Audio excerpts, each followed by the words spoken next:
美国抓了委内瑞拉的总统，到底哪个国家该担心呢？今天带您一块来看。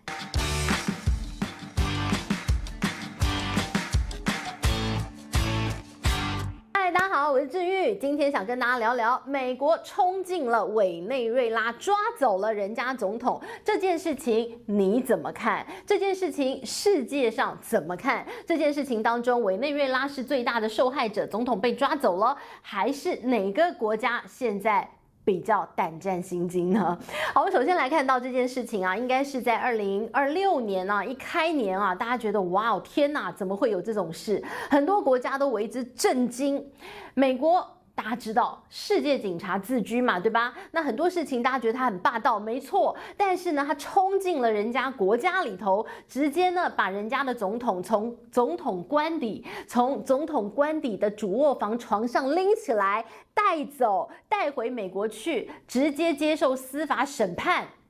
太神奇了，太神奇了，不可思议吧？好，我们来看到这件事情啊，委内瑞拉总统马杜罗，你说呢？他这个不断的挑衅川普啊，这个不是新闻，但是呢，这个他挑衅可能觉得有他的底气，他觉得我人在委内瑞拉，对不对？我挑衅你，你奈我何？我躲在总统官邸里头，你奈我何？我躲在总统官邸还有个地下碉堡，我躲在那里，你奈我何？哎呀！没有想到，人家川普就是有本事，可不要挑衅我，我有本事把你抓回来，真的抓回来了哦。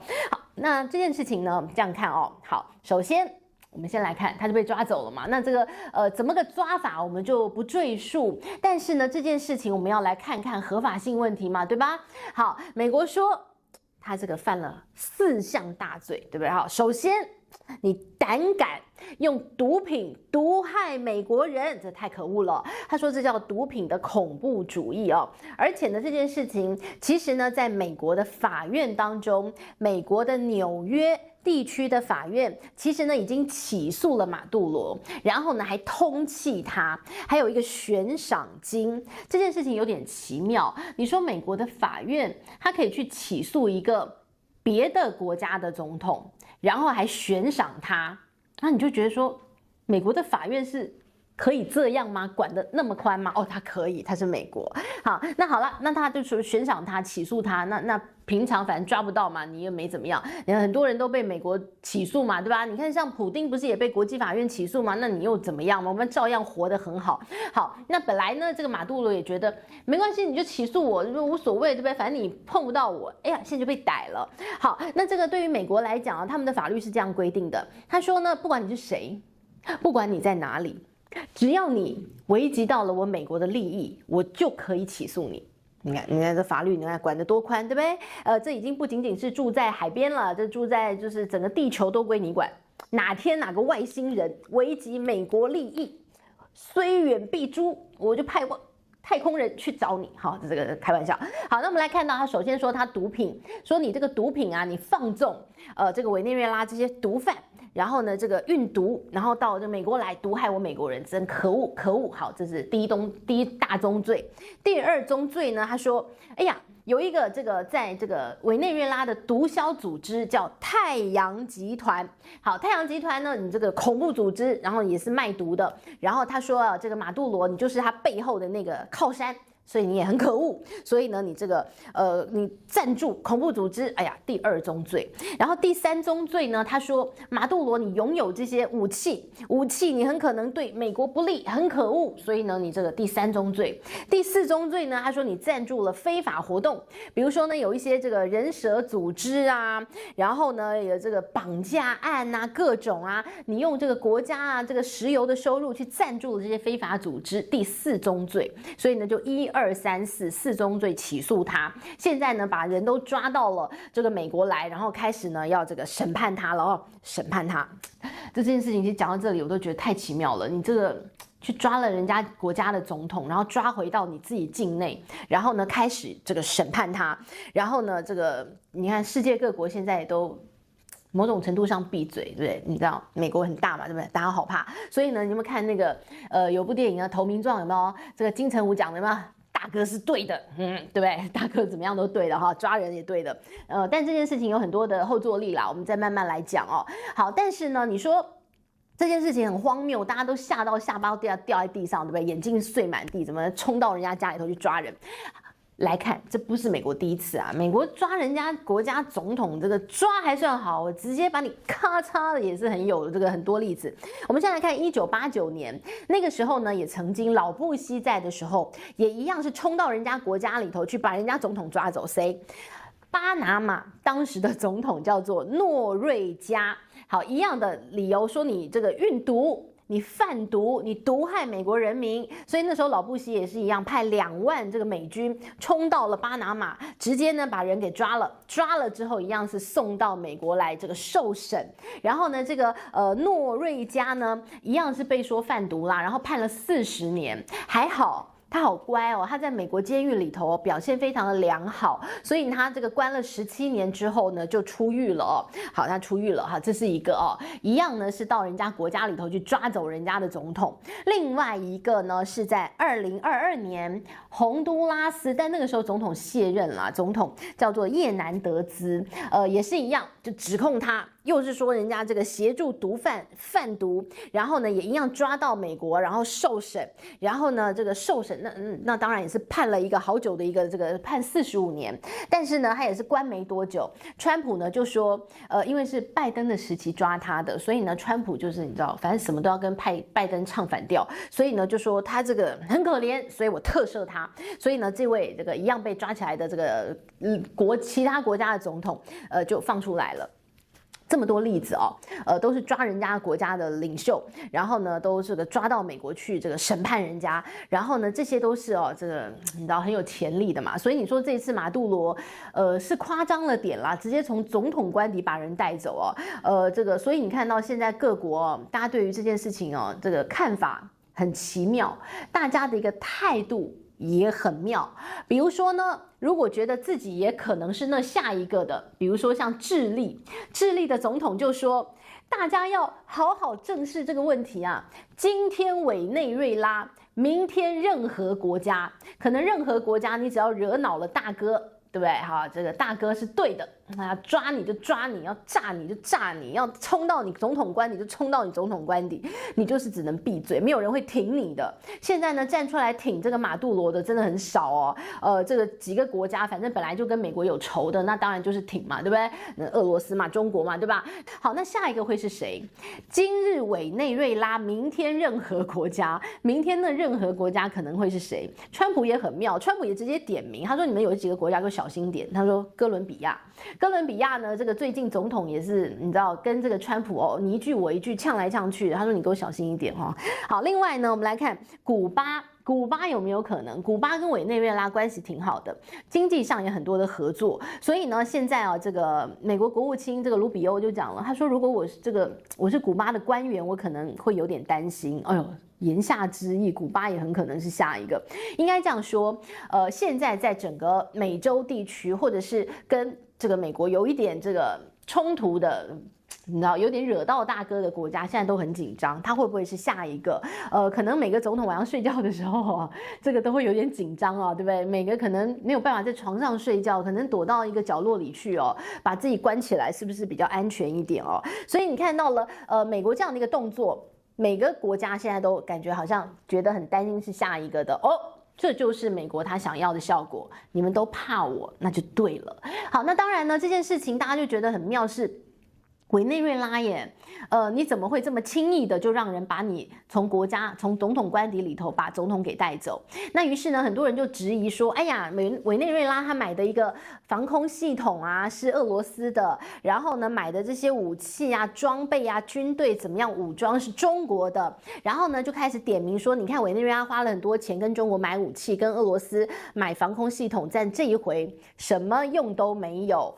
美国呢他就以他绝对的军事的优势碾压，然后呢就直接把这个总统这个带走哦，然后呢举了很多例啊，等等等哦。但是我要讲的是，其实这些也都不是重点。你现在回去看他们买了什么样的武器，有多先进，然后跟美国来比是不堪一击，什么也不重要，因为美国直接也告诉你啦，他说他花了好几亿，他花了很多钱去买通了委内瑞拉的内应，所以呢，就这么容易的把人给带走。那当然，这个美国的军事本来它就是全世界最厉害的不是吗？不然他怎么有今天美国大哥地位呢？所以呢，他用他的军事呢，要这个在这个委内瑞拉这个横行霸道，你也是没他辙嘛，对吧？所以呢，美国的精准打击哦，据说啦，他是一开始先用电力战、用电磁，然后呢瘫痪了整个委内瑞拉的一个指挥系统，乃至于他就算有跟这个中国买的一个这个装备，他有什么样的一个这个反逆中的雷达什么的，全部都被瘫痪底下，就起不了作用。所以呢，他再有这种感觉是这个单点的非常这个先进的一些军事装备，但也就是无用武之地，因为它一开始就被瘫痪了嘛。那当然呢，这些问题很可能在其他国家也会发生哦。这一次美国，我相信它这个所谓的精准式的一个打击，直接手术刀式的把人给带走这样的一个动作，相信接下来一定会有非常多的军事专家来好好的重新来看看他是怎么办到的。但是这也没什么好说啊，这个美国不就是本来就是地表上它的军事优势最好的一个国家吗？只是问题是，你很强，你很大，但这个世界上是不是总有一些国际法的规则？是不是总有一些原则？是不是有良心？好，它可能没有，但是呢，你可以这样，因为你的军事非常的先进，你就可以去欺负弱小国家吗？或者是就像是美国讲的，他说我不承认马杜罗的政权，他质疑他选举舞弊，但是呢，选举舞弊这件事情是你另外一个国家来质疑的吗？不是应该要他们自己的人民来质疑这件事情吗？然后呢，美国就这个出面讲说，我说你是非法政权，你就是非法政权，所以我要推翻你，我就是把你人带走，这是被接受的吗？好吧，我又问了无聊问题了。他是美国，大哥是对的哈。好，那我们就来讲讲啊，真的是接下来的后续了。我们来看到底谁？我们刚告诉大家说，你觉得委内瑞拉是那个最委屈的国家吗？它的石油资源很可能要被这个美国这个整个端走了，然后呢，它可能会被扶植一个亲美的一个政权哦。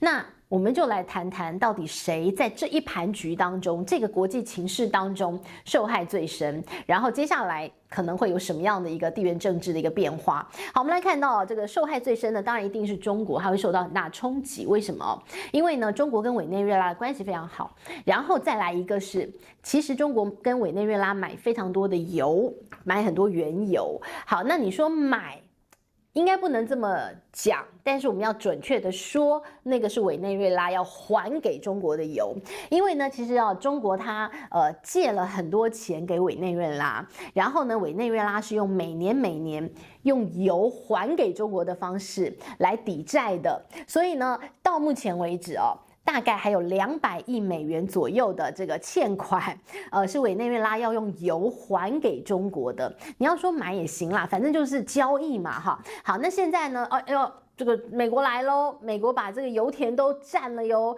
以后呢，这个川普都讲了，这是我要负责开发的哟，我要负责帮委内瑞拉开发这些原油的一些矿产，然后呢，我会从中收一些，因为我帮他了忙嘛，对，我哪有在白帮你，帮你我收一点合理哦。好，但问题是，那你以后还会把这些委内瑞拉的这个前朝政权留下来的债务还给中国，用油的方式还给中国吗？哎呀，那是不一定了哟，很可能不还了哟。好，那是不是中国就要蒙受这样的一个损失？然后再来看到，其实这个人民币一直希望可以成为一个国际间的一个货币，希望可以增加它一个货币的一个这个影响力。所以呢，你看到了过去的石油人民币慢慢的在扩大它的市占，就是透过美国在制裁的这些国家，比如说俄罗斯，比如说伊朗，比如说委内瑞拉。中国呢在跟这3个国家做原油的交易的时候，是用本币清算的方式。直接我跟俄罗斯人民币对卢布用这样的一个方式在这个购买的，所以呢，它也因此让它这个人民币呢可以慢慢的扩大它的一个影响力。好了，那现在呢，我们要告诉大家，委内瑞拉如果退出了这个跟人民币本币清算的一个市场的话，会有多大影响？委内瑞拉目前在全世界呢，它是世界上以探明的一个储存量最大的一个国家。石油，它的石油的以太明的储存量是全球第一，比沙烏地阿拉伯还要再更多。只是它过去因为它这个政局非常的一个混乱，然后它的一个国家现在一直被制裁，所以它没有那个能力去开采。于是乎呢，它的开采量一直非常低，它的开采的一个设施也非常的老旧，没有更换。所以呢，它曾经一度过去它可以是每天300万桶这样的一个产出量，但是至今大概就是80-90万桶，因为它的设备非常的老旧。那现在呢，川普看上，他说来，我可以带你重返巅峰。好，你知道听起来会觉得，哎呀，好像就是要拿这个委内瑞拉的矿产嘛，只是讲得很好听，对吗？好，那他如果拿到了委内瑞拉的这个矿产的话，然后让它的一个产量再往上拉升的话，会有一个什么样的一个这个效果，你知道吗？目前为止，沙烏地阿拉伯每天的一个这个产出量大约是700万桶左右好，然后呢，美国呢大概是400万桶左右。它如果加上委内瑞拉的200万桶到300万桶，就是它未来把它拉回到本来的一个巅峰期的话，它可以跟中东的油国可以互相 PK。 好，你知道中东为什么在这个原油价格当中很有话语权？当然就是因为我的产量最多，我要它涨就涨，我要油价跌就跌，我就是讲话大声，我就是油国当中的大哥。但是呢，现在美国大哥又来了，我现在加上委内瑞拉，我的油的产量也很高，我直接跟你叫板，以后这个 OPEC 组织你还要这个操控油价，不好意思我也是可以操控油价的。所以呢，一来我们看到了这个美国这样的一个动作把这个产量握到手中，它可以跟中东、跟 OPEC 组织直接叫板。另外一个呢，就是它把它的这个石油美元的一个这个地位再度拉升。石油人民币，你想要跟我抢一点这个影响力、市占力，不好意思以后呢，你要跟委内瑞拉买油，你还是给我用美元吧。所以呢，我们看到了它这是一石二鸟而且呢，这还当中除了油的一个问题之外，那当然呢，现在你看到了这个杀鸡儆猴，鸡一杀，真的大家吓歪了所以呢，你看智利讲了今日委内瑞拉，明日任何国家，我在想他心里头一定觉得自己很忐忑，我是不是那个下一个会被拎到美国这个法院去这个审判的人所以呢，现在的这个川普，当然他在这一次历经这一次1亿之后，大家都吓到，所以他就很开心。所以呢，这1亿对美国来讲当然是哇好处很多的。首先他告诉了大家，我还是那个世界上最厉害的国家。再来，整个美洲重新回到美国的一个手中。再来，他吓退了一些对他有恶心的这些盟国，这个拉丁美洲过去的一些这个邻国，不能讲盟国。好，再来就是呢，他把中国在拉丁美洲的利益，现在感觉好像按下了一个 pause 键暂停键按下去，大家都还在看状况。我还敢跟中国继续做生意吗？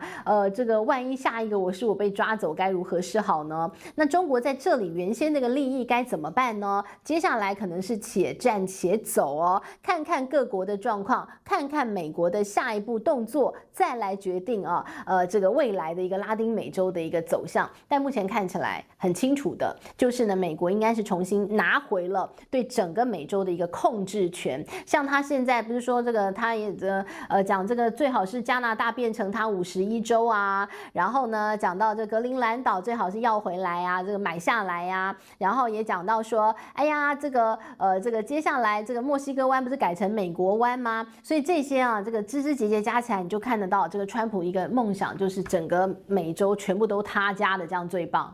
我错了，应该是整个地球都是他家的最棒。美洲这样的一个状况会不会延伸到其他的国家去呢？会不会往外其他的地区延伸呢？目前看起来似乎他说的一个这个固守的门罗主义、唐罗主义是在美洲，但是谁知道呢？美洲搞定了之后会往外延伸，我们就来继续观察咯。好，这是这一次这个委内瑞拉的总统马杜罗被抓到了美国去一些整理还有一些延伸。那这个希望你喜欢咯，我们下回见，拜拜。